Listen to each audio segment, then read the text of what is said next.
Bom dia, gente, tudo bem? Começando aqui mais uma live, né? Essa semana eu estou trazendo temas que estão ligados ao programa, o programa de medicina integrativa e centrado na pessoa. Eu estou trazendo dentro daquele tema algum tema, tá certo? Hoje o tema é saúde mental e dentro do tema saúde mental a gente vai falar de hábitos e de intrigas mentais e como que elas nos afetam e como essa forma de se colocar na vida, de viver a partir dos nossos hábitos e das nossas intrigas, o quanto isso nos adoece. Então, esse é o tema que a gente vai falar aqui hoje, tá? O quanto viver das nossas intrigas é algo que nos adoece. E todos nós fazemos isso, né? Em maior ou menor grau. Deixa eu só tentar subir isso aqui mais. Isso. Acho que deu certo. Um pouquinho. Ficou melhor, eu acho. Ficou mais centralizado, né?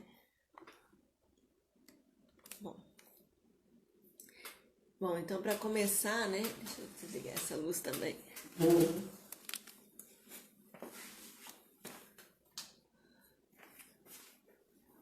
Voltei. Então, para começar, gente, vocês conhecem esse termo intrigas mentais? Intrigas mentais é um termo que eu conheço e que eu trouxe do Kundalini Yoga. É um termo que a gente usa para falar daqueles diálogos internos que a gente tem, muitas vezes solitários e muitas vezes transtornados, que afetam várias pessoas, que afetam outras pessoas e que nos afetam principalmente, né? Então, as intrigas mentais são aquelas conversas que a gente tem com a gente mesmo e no qual a gente se culpa, a gente culpa o outro e a gente passa... Ah, que bom, Henriqueta, que você tá gostando.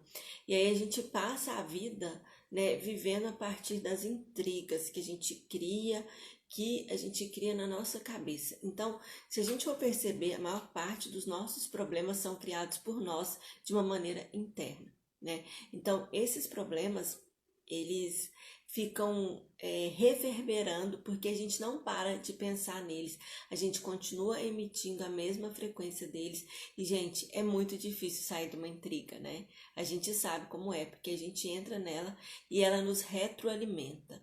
E isso é um hábito, o hábito de pensar. Por isso que eu sempre falo que o primeiro hábito que a gente precisa mudar é o hábito de pensar de uma forma...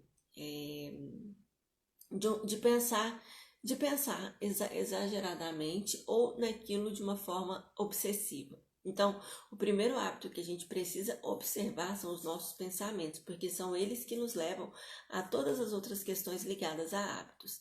Então, a intriga mental é isso, por exemplo, sei lá, você passa perto de uma pessoa que você conhece e aquela pessoa não te cumprimenta, e aí você fica pensando... E aí você tem várias opções para pensar, né? Porque na verdade aquela pessoa só passou por e ela não te cumprimentou e você pode pensar, nossa, ela tá tendo um dia difícil, será que ela tá com algum problema? Ou você pode pensar, nossa, o que eu fiz para ela não me cumprimentar? Ou então você pode pensar, nossa, como ela é mal educada, que absurdo, odeio ela, não quero mais conversar. Entende? Entende que a reação é sempre da gente mediante uma ação de outra pessoa, é do nosso pensamento, que muitas vezes nós não vamos lá esclarecer de verdade o que está acontecendo, a gente não comunica, a gente fica no que nós pensamos que está acontecendo. Entendem? Então pensa isso ao longo de uma vida toda, criando uma intriga atrás da outra. A gente faz isso na infância, porque a gente ainda não tem noção de pensamentos e sentimentos, então a gente faz isso, essas intrigas com relação a nossos pais, pensando que a nossa mãe e nosso pai estão fazendo algo que nos desagrade, então a gente faz isso na infância, a gente faz isso na adolescência e a gente faz isso na vida adulta e passamos a ser aquelas pessoas que ficam criando problema por absolutamente tudo, né? Então trazer esse tema das intrigas mentais é isso, poxa vida, quantos problemas eu posso evitar se eu começar a observar melhor os meus pensamentos e diminuir o padrão das minhas intrigas. Então, esse é o primeiro ponto. Mas para isso, a gente precisa reconhecer as intrigas. Então, dentro do programa, eu ensino você a reconhecer, né? O que é o reconhecer? São vários exercícios de observar os seus pensamentos ao longo do seu dia. Eu observo quando eu acordo, eu observo, às vezes eu faço pausas ao longo do dia, observo na hora do almoço, observo antes de dormir. Então, em vários momentos do meu dia, eu estou observando os meus pensamentos. E ao observar os meus pensamentos, eu me dou a oportunidade de ter consciência e de buscar mudá-los, né? Porque se eu não tenho consciência, eu não vou mudar os pensamentos, eu não vou buscar mudar esses pensamentos, eu não tenho consciência de que eu consigo fazer isso, não é mesmo? Então, qual tipo de pensamento eu tenho tido mais frequentemente? Quando eu acordo, o que geralmente eu estou pensando? Qual tipo de intriga eu mais crio, entendeu? Então, esse tipo de intriga é justamente isso. Eu estou criando qual tipo de intriga? Com quem eu estou brigando hoje, né? Porque geralmente a gente está brigando mentalmente, ou com a gente mesmo, ou com outra pessoa, ou com as nossas próprias situações, com as nossas dúvidas, angústias, ou com as situações, dúvidas, angústias do outro. Então, a gente fica ali o tempo todo criando mentalmente intrigas, que são esses, como eu falei, esses diálogos que a gente faz com a gente mesmo, que todas as pessoas fazem e que afetam muito a nossa vida. Então, se você se observar hoje, você vai estar criando alguma intriga mental. Está criando alguma dúvida mental, alguma baseada em suas percepções, em seus pensamentos. E os seus pensamentos, como eu falei, eles são reações do seu mundo externo. Então, uma intriga muito comum é a autopunição e a culpa. É um pensamento, são pensamentos repetitivos, obsessivos que a pessoa traz a vida toda. E quando ela começa a observar os pensamentos, ela faz isso. Eu me lembro que eu fazia vários grupos de meditação com pacientes e tal, né? E aí eu fazia um muito bom, que era um dia todo você observando seus pensamentos. Eu me lembro de uma senhora de quase 80 anos, e ela falou assim: nossa, eu nem sei há quanto tempo, meu principal pensamento é de ódio a mim mesma. Eu não gosto das minhas roupas, eu não gosto da forma como é o meu corpo, eu não gosto de ter envelhecido, eu não gosto das escolhas que eu fiz quando eu era jovem, entende? Então a pessoa passa ali a vida toda reverberando as mesmas intrigas e ali retroalimentando aquele hábito mental de pensar negativo e de trazer aquelas intrigas. E aí a gente precisa realmente cortar esse ciclo. E muitas vezes a gente só consegue com medicação. Por quê? Porque é algo tão antigo, tão instalado, que vem desde a infância, né? Por exemplo, essa questão da culpa, crianças muito perfeccionistas, ou que tiveram pais muito exigentes, e aí vem desde a infância. Por isso que é tão importante você trazer para o seu consultório mesmo, para a observação do seu paciente, essa conversa sobre as intrigas. E eu gosto de fazer essa conversa de uma forma muito simples. Tipo, o que você anda pensando? O que você pensa desde a hora que você acorda até a hora que você vai dormir? Essa pergunta, geralmente eu faço e a pessoa geralmente não sabe responder, ou ela acha muito esquisito ter que responder aquela pergunta. E aí eu falo sobre a importância dos pensamentos e tudo, e peço para ela observar. E geralmente eu falo da culpa porque o padrão mais comum é a culpa e a autopunição. Ou você está se culpando ou culpando o outro, ou se punindo ou punindo o outro. E assim também são os pacientes. E é muito difícil a gente pedir para um paciente mudar um padrão alimentar se ele tem ali um padrão mental tão arraigado que traz fatores estressores ao longo de todo um dia. E é muito difícil, com todos esses fatores estressores mentais, ele simplesmente ir lá e mudar os hábitos alimentares dele. Então, primeiro, a gente tem que mudar os hábitos mentais. E isso, gente, eu ouso dizer que é o hábito mais difícil de mudar, porque ele vem desde ali pequenos, desde a infância, assim como os alimentares. No entanto, a gente alimenta esse hábito negativo o tempo todo, reverberando nesses lugares que eu falei: autopunição, culpa, pensamentos de intrigas, né? Ou a gente está brigando com a gente, ou brigando com o outro, ou brigando com a situação. Então, a gente está o tempo todo alimentando. E, às vezes, nós precisamos de choques emocionais muito sérios para quebrar aquele ciclo. Por mais que, no primeiro momento, eles exacerbem aquele ciclo, eles depois trazem uma nova percepção. Então, o que a gente tem vivido hoje é isso, é um choque emocional. E a gente fala que o nosso cérebro, ele aprende de duas maneiras. Ou ele aprende por repetição, então quando você cria ali um novo hábito através da repetição, ou ele aprende por grandes choques, que é o que a gente está passando nesse momento, né? Então, reconhecer as intrigas é importante para a gente e para o outro. É importante para o nosso paciente e para a gente mesmo. E aí eu trago para vocês essa questão das intrigas e dos hábitos como extremamente arraigados e extremamente juntos. Então, por exemplo, observe-se quais são as intrigas que alimentam os seus hábitos ruins, né? Quais são as conversas mentais que alimentam os seus hábitos ruins. E é isso que eu gosto de pedir para os pacientes, para eles anotarem. Gente, são exercícios de autoconsciência. É muito simples, mas ao mesmo tempo é muito difícil, porque é muito mais fácil nós vemos num padrão que a gente não quer se corrigir, a gente quer pegar pronto, né? Então a gente tem muita dificuldade de olhar ali para as coisas que a gente precisa mudar e de realmente conseguir, porque elas estão ligadas a esses hábitos.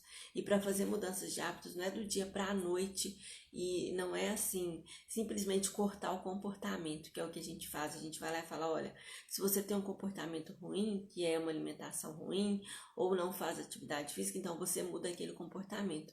Mas a gente faz isso sem mudar antes o pensamento e o sentimento que levam àquele comportamento. Então, essas opções, elas fazem com que mudar um hábito fique algo extremamente difícil, porque a gente não foi primeiro na raiz da transformação, que é a mudança do pensamento, entende? Então, é muito importante a gente conhecer os nossos hábitos mentais, conhecer os padrões que tem alimentado, ir para terapia, fazer terapia, alguma coisa nesse sentido, entendeu? Ou buscar ajuda de alguma maneira para trabalhar aqueles aspectos mentais. E esses exercícios, eles são positivos nesse sentido, de você fazer essa autoobservação, fazer esse autocuidado de ter esse vigiar do que você está pensando, esse outro olhar para o que você está pensando, porque o nosso pensamento, a nossa mente, ela é um cavalo desembestado aí, que sai correndo. Se nós não colocamos rédea, ele simplesmente vai. E é muito aparentemente difícil colocar rédeas, porque a gente tenta colocar rédeas confrontando. Então eu tento eliminar o meu pensamento de culpa confrontando ele o tempo todo. E isso é extremamente desgastante. E como que a gente consegue fazer isso, eliminar os nossos sentimentos de culpa? A gente consegue através de outro tipo de confronto, não é o confronto direto. Eu não vou me culpar, eu não vou me culpar, eu não vou me culpar. Eu não vou ter pensamentos ruins, eu não vou ter pensamentos ruins. Gente, então nós sabemos que isso não funciona, né? Que a gente fica lá lutando contra os pensamentos ruins o dia inteiro e não consegue porque fica ali tentando lutar jogar o mesmo jogo da mente. Por isso que é difícil, tá? Alguém comentou aí, o domínio da mente é complicado.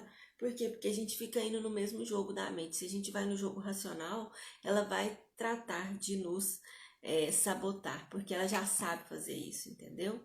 Então, qual é o melhor caminho? São usar outras estratégias. Estratégias, por exemplo, a prática da meditação. Por que eu ensino tanto, falo tanto? Porque, gente, não é fácil, mas é algo que nos tira daquele lugar mental e daqueles pensamentos ruins, entendem? E nos tira, não é fácil concentrar, não, mas se você consegue 1 minuto de respiração, isso já te tira de um pensamento negativo. Se você faz pausas ao longo do seu dia e respira aí, faz alguns exercícios aí por 2, 3 minutos, isso já te tira daquele lugar negativo, entendem? Então, é assim que a gente confronta a mente. A gente confronta a mente ficando no agora. Porque quando a gente se coloca no agora, a gente consegue quebrar a linha do tempo, que é aquilo na qual a mente se baseia. A mente trabalha com presente, com passado ou futuro. Ela tem dificuldade de ficar no momento presente. Porque o momento presente é o desconhecido, né? A gente fica aí planejando o futuro e a gente fica olhando para o passado, mas a gente não consegue viver o momento presente, né? E eu falo por mim, eu falo por você, eu falo por todos nós que temos realmente essa dificuldade. A gente está sempre projetando e a gente não está respirando, se entregando e vivendo o momento. Entendem? E é só assim, esse é um dos caminhos que a gente confronta a mente. Por isso que os yogis, que os orientais, eles acordam às 5 da manhã, às 4h30, tomam o seu Ishtana, que é o seu banho frio, e vão para a sua prática de 2h30 de meditação, para que eles consigam ter um bom dia, entendem? Então, assim, você não precisa fazer 2h30, mas se você sentar 5 minutos e ficar só respirando, você já vai sentir uma grande melhora na forma como você lida com a sua mente, entende? Então, a única forma de confrontar a mente é não ir direto nela, é ir através dos caminhos que a gente pode criar com práticas específicas e direcionadas para aquele aspecto. E em algum tempo você começa a perceber que você mudou. Você não sabe exatamente o que, você não sabe exatamente como se deu o processo, mas você sabe que houve ali a mudança, que houve ali a transformação, entendem? Então é muito, muito importante isso, tá certo? E aí, gente, eu não falei que eu não ia fazer essas lives aqui do começo da manhã muito longas. Ah, então tem 15 minutos ainda, dá pra gente continuar um pouco, né? Porque elas estão ficando salvas no IGTV, elas estão ficando lá, vídeos de 40, 50 minutos. Então, é muito importante a gente observar os hábitos mentais que a gente tem, tá certo? Observe, não brigue com eles, não os julgue, simplesmente observe quais as consequências eles têm para sua vida. Então vamos fazer esse exercício. Olha, eu vou observar os meus hábitos mentais, eu vou entender quais as consequências. Fazer mantras ajuda bastante, porque os mantras eles são repetições e as repetições elas atuam no nosso processo de aprendizagem, elas reconstroem trilhas mentais. Então é isso que a gente ajuda sim. Agora eu vou pedir para vocês observarem sem julgamento os hábitos que vocês têm e como eles afetam de forma negativa. E mais do que isso, a gente muitas vezes não consegue observar os nossos próprios hábitos, porque nós viemos de um lugar em que o outro é o nosso espelho. Então é muito mais fácil observar os hábitos do outro. Só que os hábitos do outro, eles trazem respostas sobre os nossos próprios hábitos. Então quando eu observo, por exemplo, o meu marido, quando você observa seu pai, sua mãe, seus filhos, daqueles hábitos que você não gosta, olhe para aqueles hábitos do seu filho. Por exemplo, meu filho é ansioso, eu não gosto disso, mas o que isso diz respeito a mim, entendem? Olhar para a ansiedade do meu filho diz respeito a olhar para a minha própria ansiedade. Olhar para o hábito de se autopunir da minha amiga diz respeito à minha autopunição. E quando eu olho para o hábito do meu paciente, podem ter certeza de que aquilo é a reverberação de alguma coisa em mim. Entendem? Então a gente tem que olhar para esses hábitos das pessoas que a gente convive e trazê-los para a nossa realidade e como aquilo realmente está em nós. Então é isso que assim que a gente aprende. Então, um exercício que eu vou trazer para vocês que é muito bom é o seguinte: de por uma semana, é um exercício que a gente traz, que a gente tem no nível 2 de Kundalini, do curso de ciclos de vida e estilo de vida de Kundalini Yoga. E esse exercício é o seguinte: você trazer a observação para as pessoas, né? Você vai observar os seus pacientes, você vai observar aquelas pessoas que convivem com você durante uma semana, se você quiser fazer anotações, porque isso é para o seu crescimento. E esse observar é um observar sem julgar, gente, porque a gente até já treina esse lugar do observar sem julgar. Então, busque aí alguém, faça essa observação sem julgamento e traga esse olhar para a pessoa sem julgamento, observe-a, veja o que é que ela está fazendo, quais são aqueles hábitos dela e como que aquilo age de uma forma, quais as consequências daquele hábito na vida dela. E eu não estou falando só de hábitos ruins, por exemplo, às vezes você vai observar uma pessoa e ela tem o hábito de fazer doações, ela faz doações para várias pessoas, e aí aquele hábito lá de fazer doações é um hábito que faz bem para ela, que traz coisas positivas para ela, entende? Então, por exemplo, você quer ser mais próspera. Quais são os hábitos de uma pessoa que é mais próspera, entende? Essa pessoa geralmente faz doações, essa pessoa geralmente tem um estilo de se vestir melhor, tem um estilo de viver melhor, entendeu? Então, se vista como essa pessoa, modele essa pessoa, né? Que você, não é que você vai ter inveja ou copiar, simplesmente você vai olhar e falar, nossa, eu quero aquela realidade ali para mim também, né?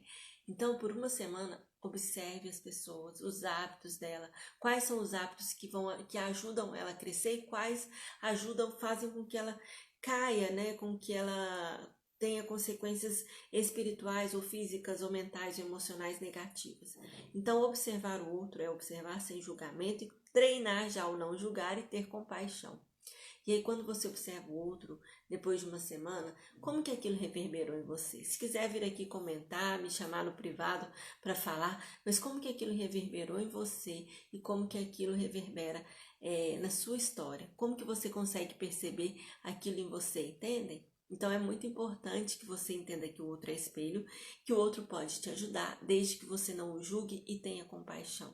Então façam esse exercício aí por uma semana de observar as pessoas, de fazer esse movimento de observação, de olhar realmente, de ver o que você pode transformar ali na sua vida. E a partir do olhar para o outro, façam esse exercício. E um outro exercício eu vou ensinar aqui agora, é um exercício de respiração muito simples, que vai te ajudar a sair do pensamento acelerado, tá? É um exercício de respiração para limpar o estresse. E esse limpar o estresse é importante porque tira a gente dos padrões mentais de hábitos estressores, tá bom? E aí, o que você vai fazer? Você vai fazer esse exercício se você conseguir fazer por 5 minutos, vai ser lindo. Mas se você não consegue, faz ele por 2, 3 minutos antes de dormir, tá bom? Que são exercícios de respiração em 8 tempos. A gente inspira 8 vezes e a gente expira pelo nariz de uma vez só, tá? Geralmente é importante que você se sente com a coluna alongada. Onde você estiver, igual aqui, eu tô simplesmente aqui na sala de aula que eu e meu marido usamos para dar aula. Então, sente-se com a coluna alongada, reta. E você vai inspirar em 8 tempos e você vai soltar de uma vez, tá bom? Então, eu vou fechar os olhos para que isso flua de uma forma melhor e você vai me observar, tá certo? Por quê? Porque, como eu falei, a gente não confronta a mente com a mente, a gente confronta a mente com outros hábitos. E os hábitos de meditações, de pranayamas, eles são hábitos que a gente considera aquele hábito que tem a capacidade de mudar vários outros ao mesmo tempo, entende? Então, vamos lá fazer essa respiração. Você vai inspirar em 8 tempos e depois expirar, tá bom? Então, fecha os olhos, inspira.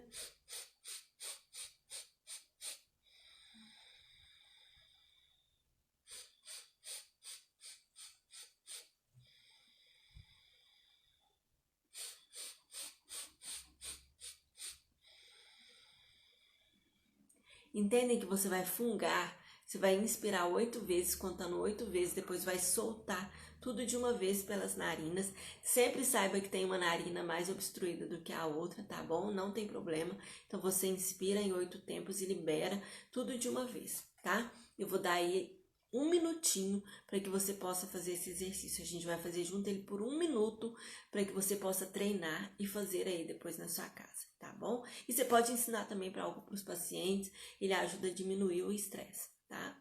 Então tá bom, é assim.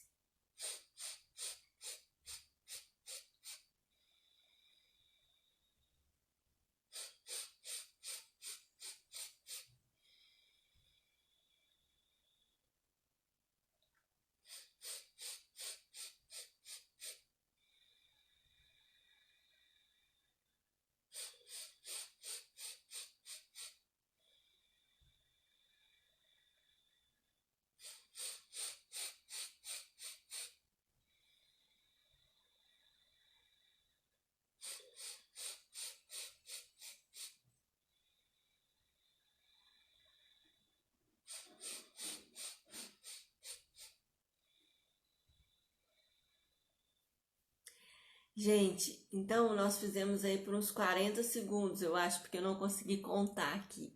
Esse exercício ele é muito bom, nossa, já me deu até uma relaxada. Às vezes a gente fica meio que zonzo, por quê? Porque o nosso cérebro não está acostumado com a oxigenação tão rápida e tão intensa assim, tá bom? Então faça aí, inspira em 8 tempos, depois expira e solta tudo de uma vez, tá certo? Faz esse exercício antes de dormir, de 2 a 5 minutos. Ensine para as pessoas, ensine para os seus pacientes, faça um teste no seu consultório, coloque ele para fazer esse exercício, fala, olha, a gente vai respirar aqui, faz ele respirar no seu consultório 2, 3 minutos e depois pergunta para ele o que ele sentiu, porque o sentir, gente, é mais importante do que ficar falando. Então, quando eu fico só falando aqui para vocês, eu não trago vocês para ação de verdade, tá bom? Então, busque o sentir.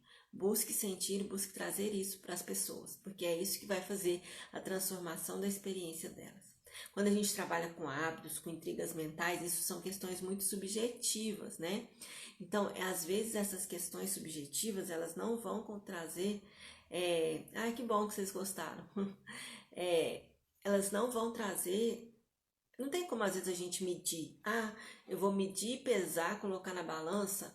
Não, a gente só tem como saber qual a experiência que aquela pessoa viveu. E aí, vocês estão compartilhando comigo, entendeu? Que gostaram, que amaram o exercício de respiração. Então, a minha resposta é: vocês gostaram de viver aquela experiência. Então, vocês provavelmente vão repeti-la.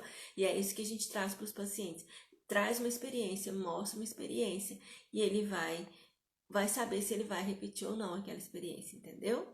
Tá bom? Então, como eu falei, intriga mental a gente não confronta com mais intriga. A gente aceita, ama, observa. E aí a gente faz o exercício de trazer a respiração para confrontar, para limpar aquelas intrigas, tá bom? Então é isso, gente. Um bom dia. Obrigada por vocês estarem aqui. Como eu falei, essas lives dessa semana eu vou fazer realmente naquele ponto, um dos pontos que tem dentro do programa. Por exemplo, dentro do programa a gente fala de intrigas, a gente fala de ciclos de hábitos. Então eu vou trazer um desses pontos que tem aí para que a gente possa trabalhar, tá bom? Então, bom dia. Amanhã a gente vai falar de saúde física. Eu ainda não sei o tema que a gente vai trazer, talvez cérebro, intestino, ou talvez alguma outra coisa nesse sentido, tá bom? Um bom dia. Até mais.